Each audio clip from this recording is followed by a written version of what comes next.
অনেকেই মনে করে তারাবির নামাজ না পড়লে রোজা হয় না, আসলে কি এটা সত্যি? একটু খেয়াল করে দেখুন। ভাইরা আমার, রমজান মাসে তারাবির নামাজ না পড়লে আমরা অনেকে মনে করি যে তার রোজাতে বোধহয় অসুবিধা হবে।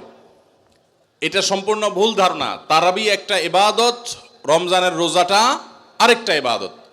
যেহেতু তারাবি না পড়লেও রমজানের রোজা হয়ে যায়, তাহলে তারাবি পড়ার কি আর দরকার আছে?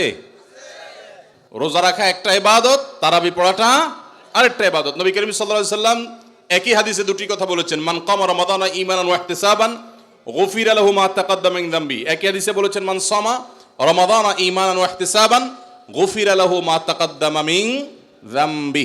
যে ব্যক্তি ঈমান এবং ইখলাসের সাথে রমজানের রোজা রাখবে, আল্লাহ তার পূর্বের গুনাহ মাফ করবেন। যে তারাবি পড়বে তারও পূর্বের গুনাহ মাফ করবেন ইনশাআল্লাহ। এজন্য ভাইরা, তারাবির নামাজ পড়তে হবে। এটা সুন্নাহ, গুরুত্বপূর্ণ সুন্নাহ, সাধারণ সুন্নাহ না।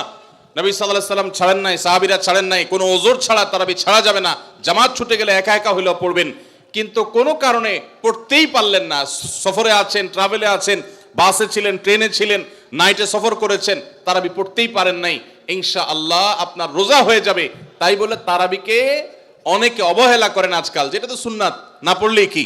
এই অবহেলাটা আরেকটা দোষের। তাহলে আমাদের মধ্যে দুইটাই সীমালঙ্ঘন। কেউ মনে করেন তারাবি না পড়লে রোজাই হবে না, এটা হলো বাড়াবাড়ি। আবার অনেকে মনে করেন তারাবি না পড়লেই বা কি, এটা হলো ছাড়াছাড়ি। এই বাড়াবাড়ি এবং ছাড়াছাড়ির মধ্যে আমাদের থাকতে হবে। আল্লাহ আমাদের তৌফিক দান করুন।